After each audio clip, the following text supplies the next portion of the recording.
Vous savez, les Français ont l'habitude d'être parfois surpris, voire choqués par les choix du Time et de la presse américaine en général. Je me souviens qu'en 1999, le Time avait fait un dossier sur les grands hommes du XXe siècle, les grands bâtisseurs d'empires économiques et politiques. Et il y avait eu, par exemple, pour les grands bâtisseurs économiques, il y avait eu évidemment Rockefeller, vous voyez, des gens comme ça. Et puis, ils avaient mis dedans Lucky Luciano, qui était le roi de la mafia américaine. Donc, si vous voulez, rien ne m'étonne. Je ne parlerai même pas de la fameuse une de 38 avec Hitler, homme de l'année. Donc, si vous voulez, le Time, moi, je regarde toujours avec distance ses choix. D'autant plus que là, ça vient dans une suite ininterrompue d'attaques, de choix idéologiques, politiques, médiatiques de toute la presse américaine. On se souvient de ce fameux titre après Samuel Paty. Vous vous souvenez, un policier tire et tue le terroriste, un homme armé d'un couteau. On se souvient aussi, il y a quelques semaines, de la rédactrice en chef, je crois, des pages opinion du Washington Post, qui avait dit, Karen Attia, je crois, qui avait dit que dans la loi de séparatisme d'Emmanuel Macron, enfin présentée par Emmanuel Macron, il y avait des numéros d'identification pour les enfants musulmans. Et quand on s'est scandalisé de cette annonce, elle ne s'est guère excusée, et même Rokhaya Diallo, dont on va parler je suppose après, l'a défendu en disant que c'était ceux qui la critiquaient étaient simplement, jugeaient simplement un regard de non-blanche sur leurs propres termes. Vous voyez, d'ailleurs Rokhaya Diallo est elle aussi à la une d'un autre site américain, je crois, Politico, qui en fait aussi une héroïne. Tout ça, si vous voulez, est assez logique dans l'ensemble de la bataille idéologique qui se mène. C'est-à-dire que les médias américains sont à la pointe d'un combat progressiste et qui est souvent financé par les grandes bourgeoisies progressistes américaines. La grande bourgeoisie financière, on pense tous à Soros, mais il y en a beaucoup d'autres. Par exemple, Rokhaya Diallo est allé se former aux États-Unis dans les groupes de Soros. Vous voyez, et que le même Soros arrose copieusement tous les groupes pro-migrants, anti, vous voyez, toute l'idéologie décoloniale, etc. Il n'est pas le seul. La deuxième bourgeoisie, c'est la bourgeoisie des GAFA, évidemment.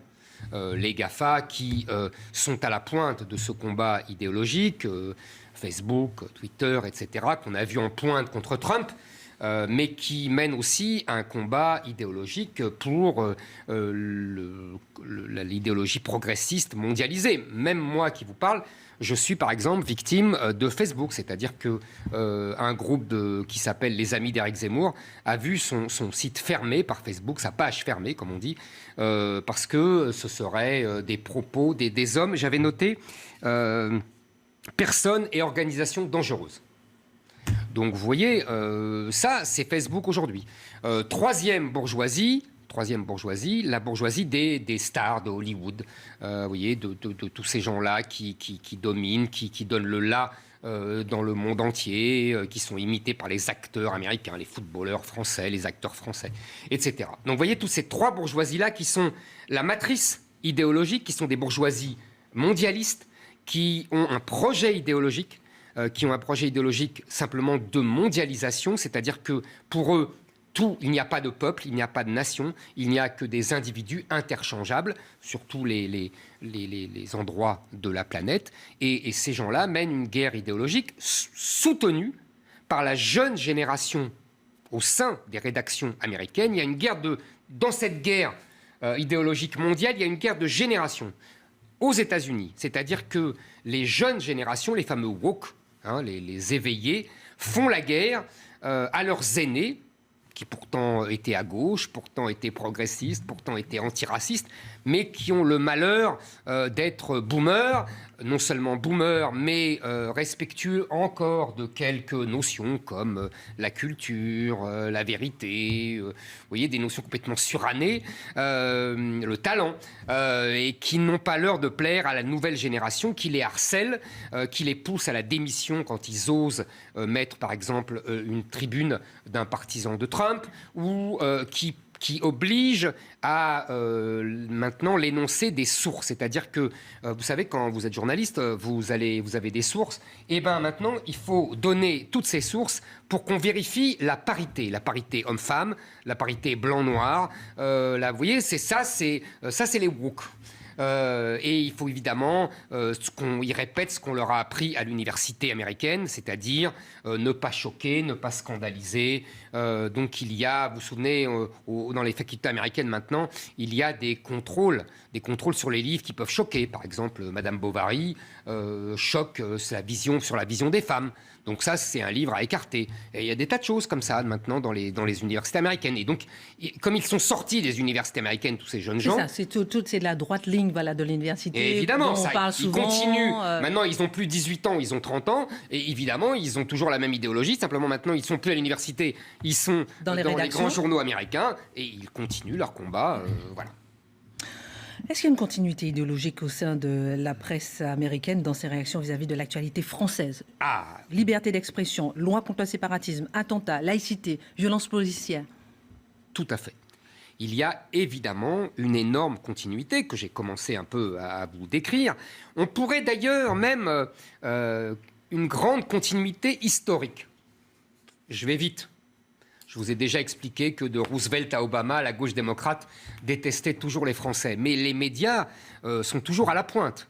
Par exemple, on a oublié que dans les années 60, la presse américaine détestait le général de Gaulle et tapait sur le général de Gaulle tout le temps. Pourquoi ? Parce qu'il était trop nationaliste, parce qu'il était un général, parce qu'il était trop autoritaire. C'est le côté général, mais bien sûr, dictateur, et puis parce qu'il défendait l'indépendance de la France, c'est très mal vu des Américains, comme toujours, qu'ils soient de gauche ou de droite, mais en particulier de gauche. Et on se souvient en revanche comment la presse américaine a traité ce pauvre Jacques Chirac qui avait eu seulement le temps d'avoir raison sur la guerre en Irak. Ça, on n'a pas oublié. Et ça continue aujourd'hui. Le paradoxe, c'est que Emmanuel Macron était sans doute, après Nicolas Sarkozy, le plus américanophile de tous nos présidents et sans doute la personnalité à l'Élysée la plus proche de cette idéologie américaine, mondialiste, etc. Vous dites était. Comment ? Vous dites était. Oui, était parce qu'il est pris à contre-pied. Vous savez, on en a déjà parlé, comme il a compris certaines choses parce qu'il est à l'Élysée, parce qu'il y a les informations qui remontent tous les jours, parce qu'il y a eu Samuel Paty, parce qu'il y a eu l'attaque dans l'église. Et lui, il a une situation française, il voit bien ce qui se passe avec l'islam, etc. Et donc il réagit, moi je trouve, très mollement, mais pour les Américains, c'est déjà absolument scandaleux. Pourquoi ? Parce qu'il y a un fond idéologique simple. C'est-à-dire que... Alors, je ne vais pas reprendre la vieille thématique, nous sommes les deux grands pays qui ont un discours universel, mais ce qui n'est pas complètement faux. Mais cette thématique est un peu éculée, on l'a beaucoup entendue, même si elle n'est pas complètement fausse. Mais il y a d'autres choses, c'est-à-dire que nous avons deux conceptions de la laïcité et de la sécularisation, les Américains préfèrent la sécularisation, qui sont aux antipodes. Les Américains... Il ne faut jamais oublier que les Américains sont arrivés en Amérique au XVIIe siècle, au XVIIIe siècle, pour défendre la liberté religieuse. Ils étaient persécutés en Angleterre. Bon. Donc, évidemment, leurs institutions sont là pour protéger la religion. L'État est là pour protéger la religion.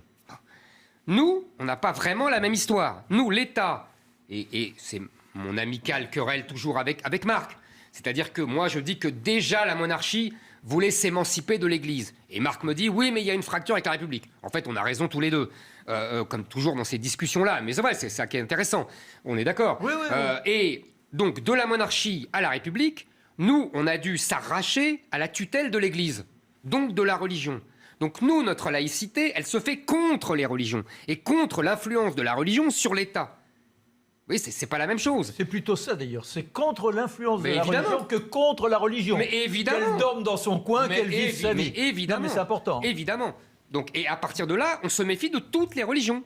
Je l'ai expliqué ici, je crois. C'est pas seulement le catholicisme. Le protestantisme, lui aussi, a dû batailler. Le judaïsme aussi a été mis au cordeau par Napoléon et par la République. Et puis maintenant, on a cette question de l'islam, qui ne veut pas se mettre au cordeau comme les autres religions, pour des tas de raisons que j'ai déjà évoquées ici.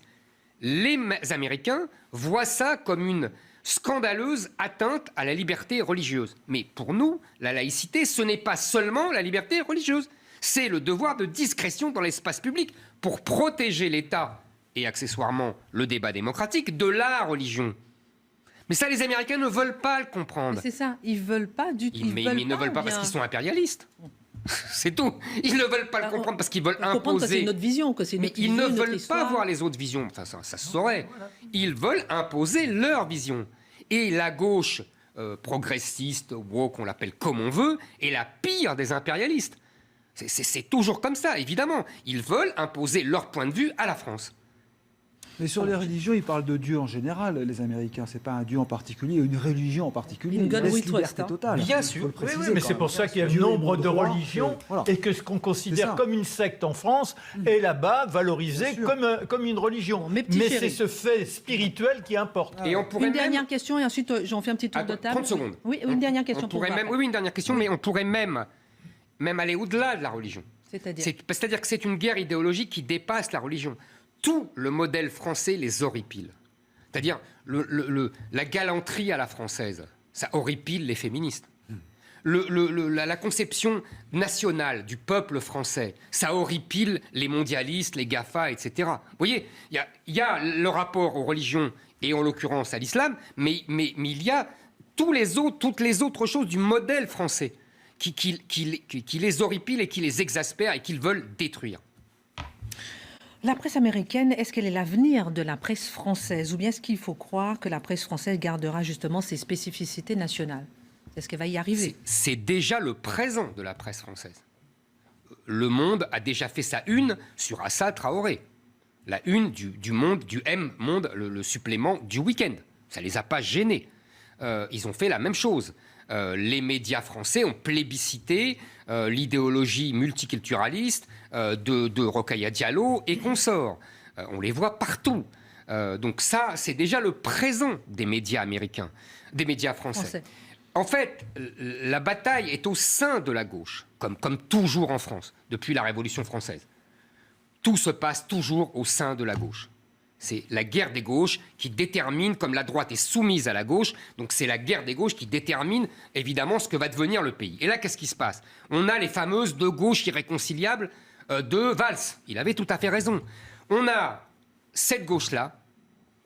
Si j'osais, je dirais, comme Chevènement il y a 30 ans, la gauche américaine. Sauf que lui, il parlait de Rocard, il parlait de l'économie, alors que moi, je vais parler de cette gauche multiculturaliste, décoloniale, féministe, etc. Ça, c'est la gauche Traoré, la gauche Rokhaya Diallo, la gauche mondialiste, la gauche racialiste, la gauche décoloniale. Ça, c'est la gauche qui, aujourd'hui, a pignon sur rue. Et puis, il y a la vieille gauche. Je dis ça, la vieille gauche, avec tendresse, parce que j'ai de la compassion pour elle, et deux, je suis plus près d'elle, évidemment.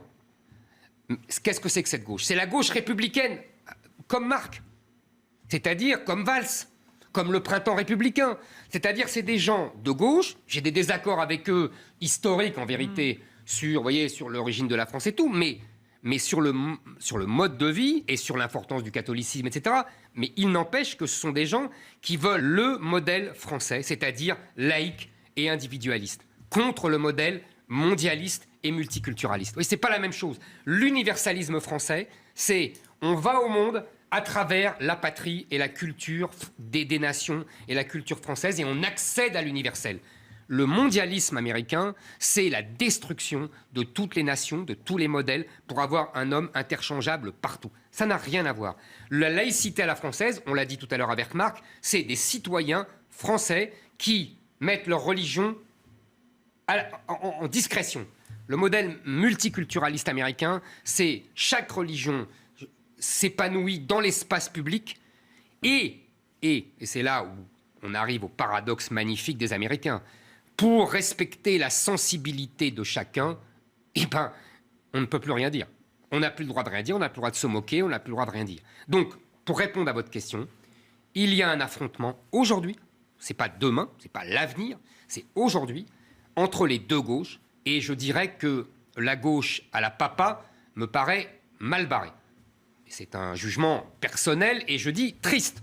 Je pense que cette gauche décoloniale, cette gauche traérienne, Rokhaya Dialène, décoloniale, que moi j'appelle racialiste, obsédée par la race, vous voyez, et contre l'idéal citoyen français. Elle prend le pas sur la vieille gauche que vous avez. Exactement, sur la vieille gauche républicaine française. Alors on fait un petit tour de table. Marc Menant, ensuite Dimitri, Éric Delpech. Alors déjà, le message universaliste de la France, c'est le message des philosophes. Donc on ne cherche pas spécialement à être en situation de conquête, on offre le message à chacun de se l'attribuer. Alors que, comme vous l'avez parfaitement démontré, l'Américain a un désir hégémonique. Ça, c'est le premier point. Par rapport à la gauche ancienne, c'est vrai qu'aujourd'hui, elle est sur la défensive. Non, c'est même pas défensive, elle est écrasée. Voilà. Et il y a dans les mœurs de tous les jours, je vais vous raconter une petite anecdote en 2 mots. Un casting de cinéma la semaine dernière d'une comédienne que je connais bien. Il va nous raconter sa vie. Non. Menant.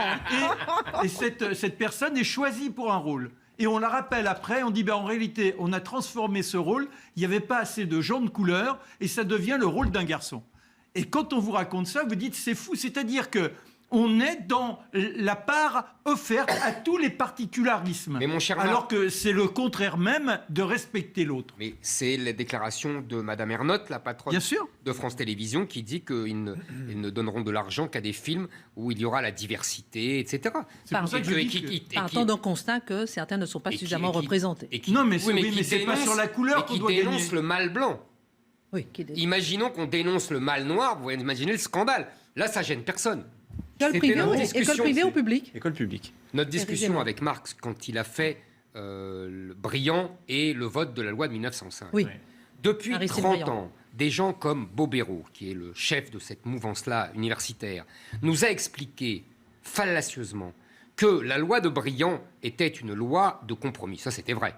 Et il nous a expliqué, en revanche, là, fallacieusement, qu'il n'y avait que dans la laïcité la liberté religieuse. Donc ça fait 30 ans. Le prof de votre fils, c'est le produit de 30 ans de bourrage de crâne universitaire qui a fini par les médias et à l'école.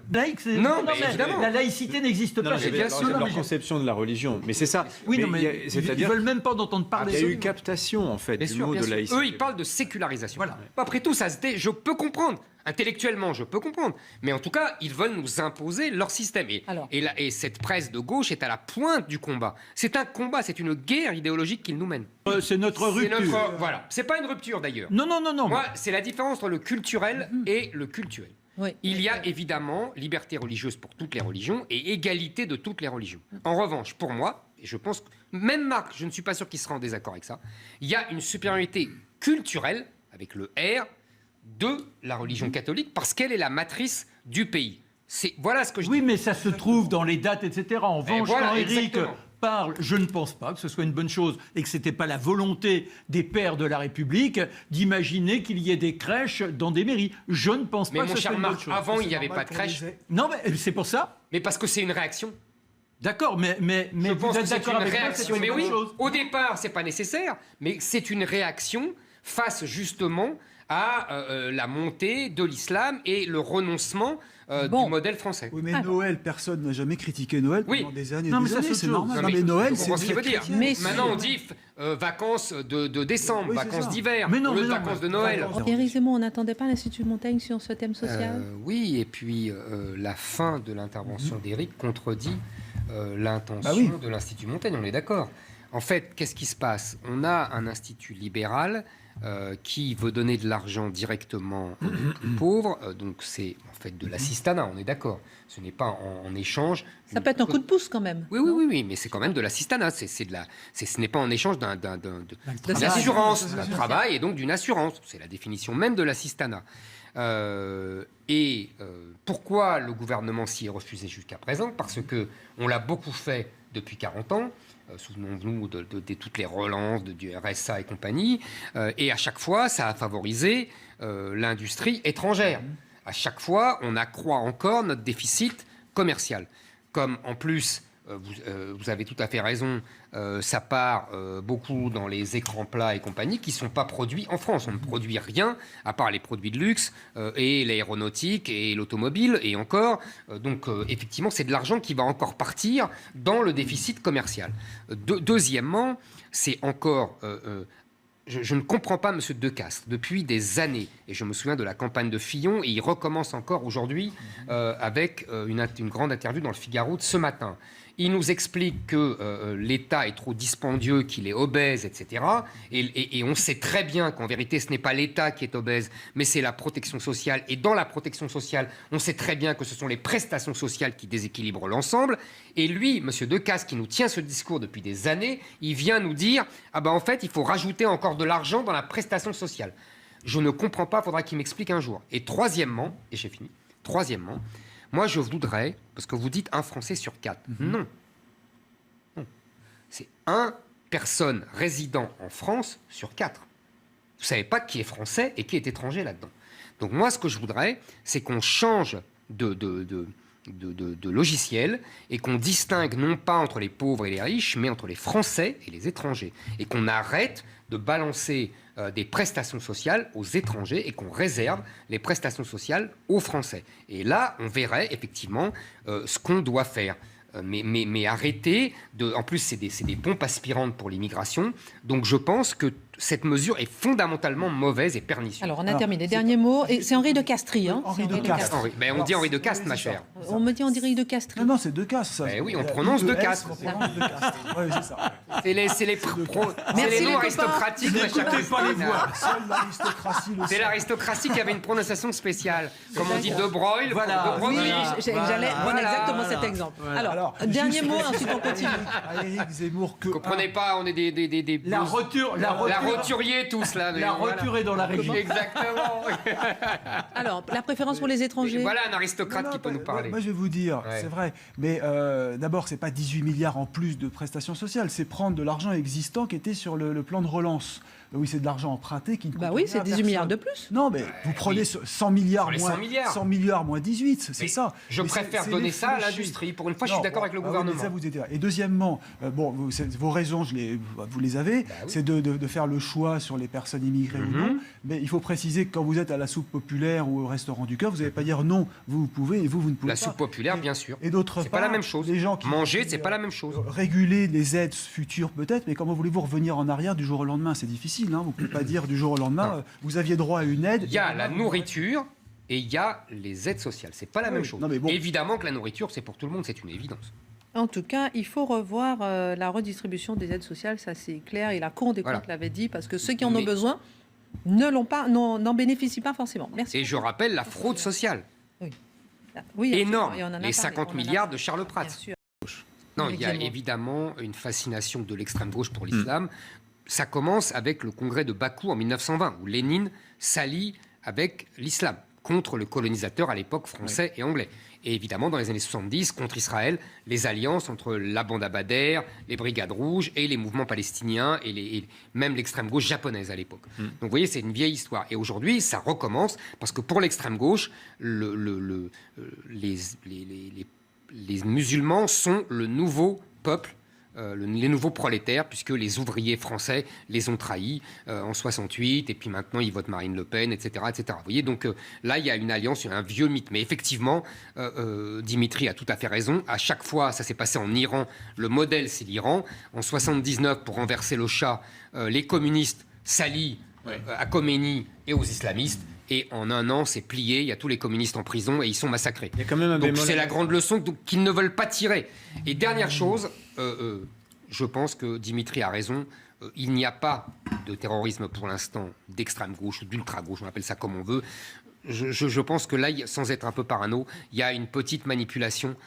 C'est dans ma séquence Oubliez Paty. Ça permet de ne plus parler pour l'instant d'islamisme et de djihadisme. Mais ultra gauche et islam, je rappelle. Alors d'abord, revenons aux mots. Vous savez que je suis toujours sensible à ça. Le printemps arabe, c'est une expression médiatique occidentale. dans les pays arabes, ils ne parlaient pas de printemps arabe. Ils parlaient de soulèvement, de révolte, de révolution, etc. Pas de printemps arabe. La référence de cette expression, elle est double. D'abord, c'est les fameux printemps de 1848. Quand la France s'est révoltée en 1848 contre Louis-Philippe, ça a pris tout de suite dans toute l'Europe. En Belgique d'abord, puis en Prusse, en Autriche, toute l'Allemagne, en Italie, etc. Donc, c'est référence au printemps des libertés, on disait à l'époque printemps de la liberté, etc. Qui déjà à l'époque a très mal fini. C'est-à-dire qu'il y a eu des répressions partout. Et que l'armée prussienne est rentrée partout, l'armée russe est rentrée partout, que finalement tout ça c'est très mal fini, donc on aurait dû se méfier. Deuxième référence, et qui est encore plus amusante, si j'ose dire, c'est que l'expression printemps arabe a déjà été employée une fois, dans les années 60, par Benoît Méchain. Je vous ai déjà parlé de Benoît Méchain, dont j'admire le talent littéraire, qui a écrit une histoire de l'armée allemande qui reste indépassée, qui était par ailleurs une éminence de Vichy, qui a été condamné à mort à la Libération, qui a été gracié au dernier moment en 46-47 par le président Coty, pardon. Auriol, c'est après. Non, c'est l'inverse. Non, c'est Auriol d'abord. Pardon, j'avais bien dit. J'avais bien dit, il ne faut pas me corriger. Donc par le président Auriol. Et qui passe la deuxième partie de sa vie, donc la première partie de sa vie, c'est la collaboration Vichy, etc. La deuxième partie de sa vie, c'est avec les grands dignitaires arabes de l'époque. C'est-à-dire qu'il est très ami avec Nasser, il est très ami avec le jeune Kadhafi, qui commence à peine, il est très ami avec Bourguiba. Vous voyez, tous les grands chefs des pays arabes des années 50, 60, qui essayent de constituer des États-nations à la française. Hein, le fameux mouvement pan-arabe. Nasser, lui, a une ambition énorme, c'est-à-dire qu'il veut que l'Égypte soit la Prusse de l'Allemagne, vous voyez, la Prusse du monde arabe, et donc il va unifier le monde arabe et en faire une grande nation unie, derrière lui, évidemment, et derrière l'Égypte. Et à l'époque, Benoît Méchain parle de printemps arabe.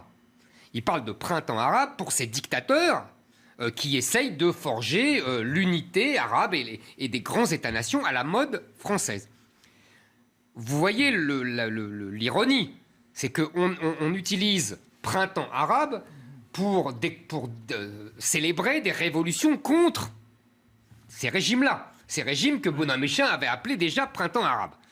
Et le paradoxe peut continuer, c'est-à-dire qu'à l'époque, Benoît Méchain appelle printemps arabe le modèle français, hein, en gros, alors qu'aujourd'hui, on appelle printemps arabe des mouvements qu'on a cru, des mouvements, vous l'avez dit vous-même, voilà, démocratiques, pour la liberté.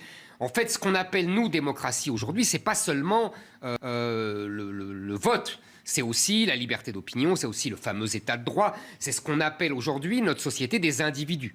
C'est-à-dire qu'on a cru que, et on en était ravis, et on voyait exulter les médias français et européens, vous vous souvenez, et on n'avait pas le droit d'être prudent, ou même manquer d'exaltation, parce qu'on était traité immédiatement de raciste ou d'islamophobe. J'en ai fait moi-même l'expérience. Et donc on pensait que les 5-10% de gens qui maniaient Internet, qui maniaient les réseaux sociaux, qui ont déclenché ce mouvement et qui sont les plus occidentalisés du monde arabe, étaient tout le monde arabe. C'est ça. Bon. Et en fait, on s'est vite rendu compte que le réel était loin de nos rêves et de nos illusions. C'est-à-dire que ces déclencheurs, ces gens qui ont lancé les mouvements sur Internet ont été rattrapés par le réel. Et le réel, qu'est-ce que c'était? C'est d'abord les islamistes qui ont gagné les élections. Puis, c'était les djihadistes, quand il y a eu la guerre civile, Syrie, etc. Puis, le réel était aussi les puissances étrangères, Turquie, Russie, Iran, qui se sont engouffrés dans cette histoire-là. Et donc, vous voyez, c'est d'abord ça, le bilan qu'on peut tirer de 10 ans des printemps arabes, c'est la revanche du réel sur nos illusions médiatiques. Première chose. Si on fait un bilan par pays, on va très vite voir ce que je viens de dire. L'Égypte. Tunisie, Égypte. Alors, l'Égypte. Le Tunisie d'abord, mais on en parlera de la Tunisie après, parce que c'est à la limite le seul qui a le moins mal réussi. Donc, d'accord. Ouais. L'Égypte. On va en parler, hein, parce qu'il faut être honnête. Oui. L'Égypte, c'est retour à la case départ. La semaine dernière, on a parlé de Sisi. Sisi, c'est Moubarak. Et Moubarak, c'était Nasser. C'est-à-dire la dictature... Mais plus islamiste que Nasser. Parce que Nasser, on est quand même... Mais parce que l'époque n'est pas pareille. Oui, non, mais d'accord, la puissance des frères musulmans n'est pas pareille. Et puis les frères musulmans, il les a zigouillés. Lui, il les a mis en prison et il les a exécutés. Non, mais c'est pour ça que je me permets de couper, parce que... La société n'est plus la même du tout. Les frères musulmans ont gagné la bataille idéologique, culturelle, gramscienne, quoi. Non, on est d'accord. Mais c'est retour à la case départ. Sisi étant un dictateur comme Moubarak l'était, etc. Syrie, guerre civile terrible. Il y a, je crois, j'ai lu 380 000 morts. Guerre civile terrible, avec des interventions étrangères, russes, turques, etc. Donc une catastrophe. Libye, deuxième catastrophe. Guerre civile, intervention étrangère, mort de Kadhafi. Le Yémen, recatastrophe, guerre civile, etc. Avec intervention de l'Arabie Saoudite, etc. Oui. Bahreïn, seul mouvement printemps arabe dans le Golfe, immédiatement arrêté par les chars saoudiens et réprimé. Là, on est vraiment dans le printemps de 1848. On croit voir l'armée prussienne ou l'armée russe rentrer et liquider tout ça à Vienne, à Berlin, dans les États allemands de l'époque. C'est très impressionnant. Là, le parallèle est frappant. Ensuite, on a la Tunisie. La Tunisie, d'abord victoire des islamistes. Donc, on a vu tout de suite quand la démocratie s'exerce normalement, quand le peuple parle, il met toujours les islamistes au pouvoir, que ce soit en Égypte, que ce soit en Tunisie, que ce soit ailleurs. Et là, en Tunisie, il s'avère tellement médiocre gestionnaire, comme en Égypte d'ailleurs, mais que le Tunisien étant d'un tempérament plus pacifique, ça ne se règle pas par un coup d'État, mais par un arrangement entre différentes factions politiques, etc.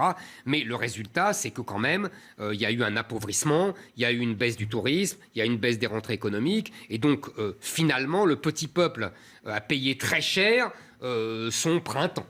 Vous voyez, la Tunisie, c'est quand même ça. Et puis, il y a les royaumes.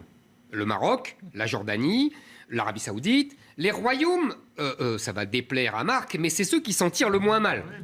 Hein, on est d'accord ? Oui. Parce qu'ils jouent, parce que d'abord, il y a la figure du roi. Qui est le descendant du prophète au Maroc. Exactement, voilà. Donc, voilà. Qui quand même arrive à contenir un peu la poussée islamiste, qui parfois les met au pouvoir, comme au Maroc.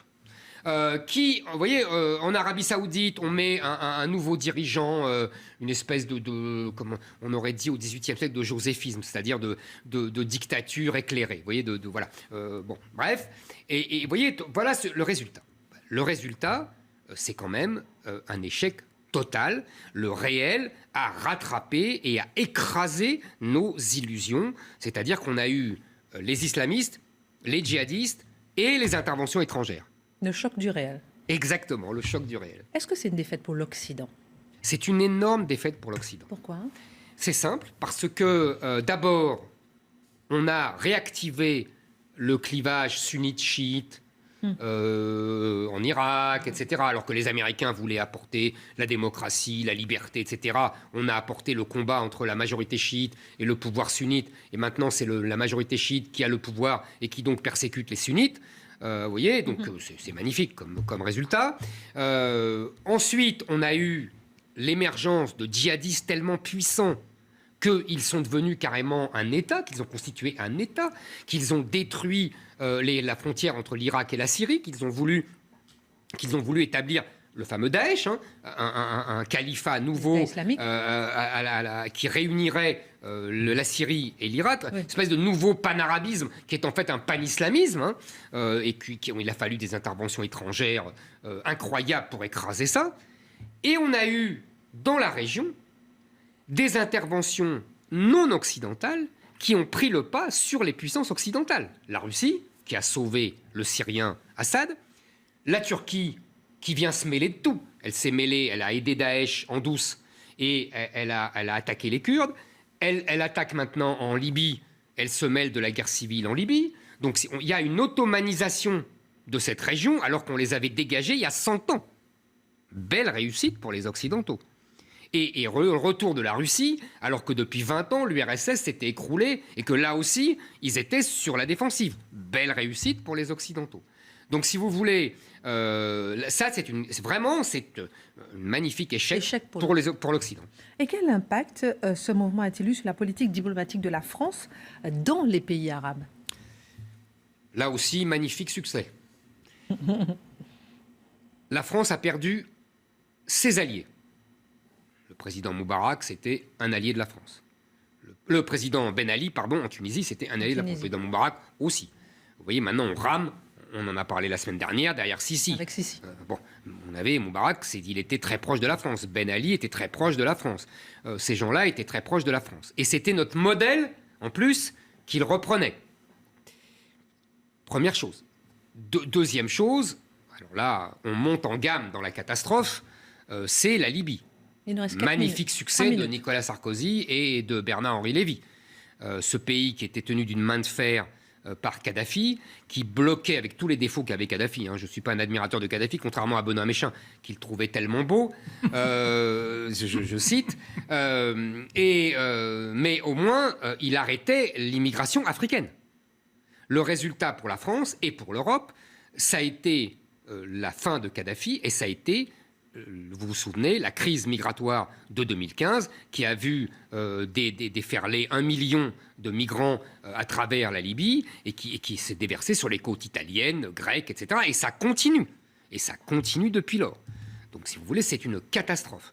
On a donc ça et on a en Syrie, on a joué aux donneurs de leçons droits de l'homiste, que ce soit avec Alain Juppé ou avec Laurent Fabius. Le résultat, malheureusement pour nous, c'est que grâce à la Russie, Assad a tenu bon, qu'il n'y a pas eu les islamistes, et que, du coup, on s'est fait dégager de la Syrie, qui a été, à certains moments, très proche de la France. Voilà. Donc, et puis, on voit bien l'affaiblissement de la France. On a vu l'affaiblissement de la France dans l'anecdote, j'allais dire, libanaise, où Emmanuel Macron est venu... pourtant, personne ne lui disputait ce rôle. Personne, tout le monde se moque du Liban, pour le plus grand malheur de ces pauvres Libanais. Mais quand Emmanuel Macron a voulu jouer au pater familias, il s'est fait dégager comme un malpropre et personne ne l'a écouté. Donc on voit affaiblissement de l'Occident, affaiblissement de la France, qui ne sait pas, en fait, ce qu'elle veut faire dans cette région et ce qu'elle veut faire comme politique étrangère entre le droit de l'homisme défendu par les médias et par le Quai d'Orsay, en gros, et la tradition de la France que Hubert Védrine appelle gaulo-mitterrandiste, qui est, on connaît les États, on a des rapports avec les États sans tenir compte des régimes, vous voyez. Entre ces deux-là, on ne sait plus où on habite, et surtout, une grande claque, vous allez voir qu'il y a une cohérence dans mes interventions aujourd'hui, une grande claque à l'idéologie médiatique occidentale véhiculée et par la grande presse américaine et par la grande presse française, qui a vu le réel lui rire au nez et qui a vu le réel détruire une à une les illusions qu'elle avait semées. C'est l'image de la France qui est écroulée. Vous vouliez faire avec la Syrie... Je ne voulais pas... Ah bon, d'accord. Alors, laissez-le vous répondre. Les Américains ont déjà fait admirablement avec l'Irak. C'est-à-dire détruire un pays effectivement, ils auraient pu faire ça. Moi, je trouve qu'Obama a été sage sur ce coup-là, vous voyez.